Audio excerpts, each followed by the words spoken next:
created curbs on the X's of corners that can cause pad knockoff if you run onto them by running wide out the corner. Then you have to tap the brake with your left foot. There we see Dave Newsham in his new special tuning Seat. He of course was driving the BMW early this year, but seems to be thoroughly enjoying the back in front wheel drive turbocharged Leon. Yeah, no, the team were well impressed with what he was doing earlier on today. Had to take a bit of avoiding action in the free practice when Chris James came back on after a little excursion.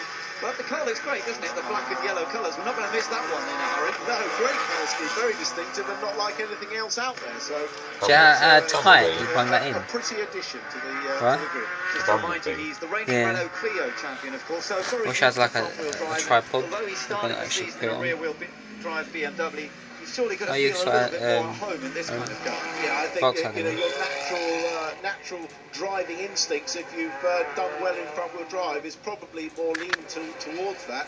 No driver would admit that was the case. I certainly never did when I was driving. I used to say I was adept at both, but reality is I was probably better at rear-wheel drive. But I think he'll feel more at home in that Seat. So Jason Plato not out on track just yet, and of course looking to try and re-establish himself in the championship, down in 6th place in the points despite his 3 victories so far this season. He's tied with Matt Neal on 3 wins apiece, but of course Matt Neal has been more consistent and therefore leads the championship. I don't know whether it's Pinckney or Austin. No, it's Austin. Pinckney still isn't back yet, so I don't know what the hell is happening with him. Still trying to emerge on top. You've got the Audi out there of Rob Austin just continuing around on a lap behind Dave Newsham. Good to see Rob Austin back in that Audi A4. Yeah, they've done a lot of work on that car. They've lost quite a lot of weight in that car. They reckon since the car first turned out at Brands Hatch, it's lost some 80-odd kilos of weight. So that's a commendable performance to get the car down to something close to the weight limit. And they've also, crucially this weekend, they're using Lehman turbocharged engines, which is giving them quite a lot more straight line speed. That's interesting. So same as the Seat, in fact. But that has the Lehman turbo engine as well. So, okay, they've struggled in that area in the past. Let's wait and see whether Rob Austin's going to be able to show a slightly more competitive performance from that rear-wheel drive. The only rear-wheel drive btcc car, the new generation touring car. That Lehman engine's It's good. It's what the thing about. If you think about the Audi A4's body kit is different to the Seat's. Aerodynamically, it's slower. They're both in the same Volkswagen Audi group.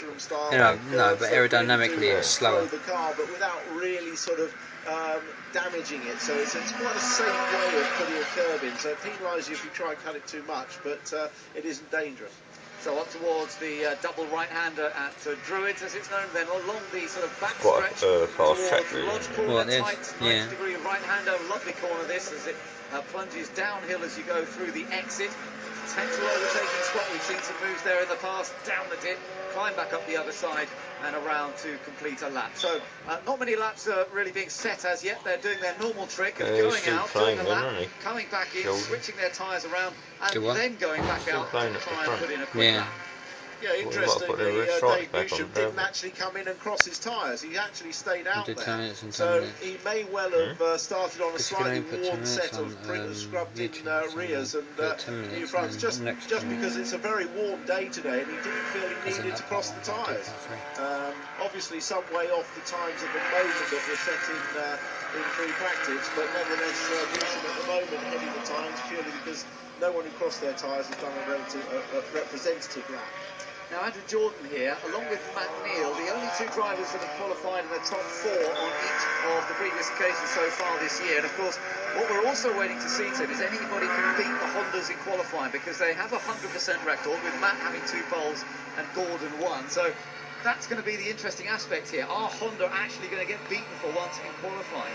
Well, I mean, Gordon Shedden stands the best chance of those 2 Hondas, because obviously he's 5th in the championship. He only carries ballast into this yeah, they've got different stuff on their car as well. Whereas Matt is carrying the lead championship ballast of 45. They're apparently going to do a lot better as well. So Gordon stands a good chance of being on the front, but as you say, there are quite a few other cars that could step up and challenge. Yeah, Gordon has a pretty good record here up until last year, but he's had 3 victories, 06, 07 and 08. In fact, he had a drive shaft break in race 2 when he was running in second place. I'll be locking up into Lodge. So Shedden's record here is tremendous, and as you say, not carrying as much ballast as his teammate Matt Neal. That was Frank Raffles just coming out of Lodge corner with somebody ahead of him who locked up one of the BMWs. I think it might have been Nick Foster. Yeah. I did watch up there a little bit this morning, and he was doing that a few times actually into Lodge corner, just locking that sort of right front into there. Yeah, well, the drivers need to play with the brake bias. It's one of the driver controls that you use a lot in the car. And the BMW has always had a slight issue with locking up because it runs quite a lot of camber, so you have a little edge of the tyre touching the ground when you're braking. It's very easy to lock up and you don't get the balance quite right. They want to get the quick in. At the moment, that car also, the car, we saw it just briefly in that shot behind. Let's go better. Go a long way there, but it's usually better to go that way than go left, because as you can see the tyre wall's much closer there. But forward with Matt Neal as we climb up the hill here towards the double right-hander at Druids. He's currently second quickest, his previous lap of 127.5. Yeah, Gordon Shedden quickest is 27.355, a couple of tenths quicker than they went in free practice this morning, and he's on another lap now, so we're watching Shedden. He's on a personal best in the first sector, so this lap could be slightly better. Second sector very equal, very even. We'll see if this is any quicker. 2009 Slater did a 127.1 here. Matt Neal does another 120. He does a 27.5. So he fractionally improved his time, but he stays second quickest. But he is carrying all the ballast, remember. Yes, he is, and I mean it's interesting. Shedden's lap time actually at 27.4, so a little bit slower than his previous. Oh, we've got another one off there. Yeah, that's a bit strange. Nick presumably has overrun the corner going in. Back with Matt Neal here. Struggling a bit. Continue now for another quick lap. Presumably he's had the best of that set of tyres now, but of course he will be able to come out on another set of tyres during this session. Still plenty of time to go, but it's Gordon Shedden, Matt Neal, Andy Neate, Tom Chilton, top 4. But Alex McDowell, first of the normally aspirated cars, is currently 5th ahead of Boardman, then Collard. Now we've got another change. Plato's just gone 4th quickest. So Jason Plato now fastest than normally aspirated.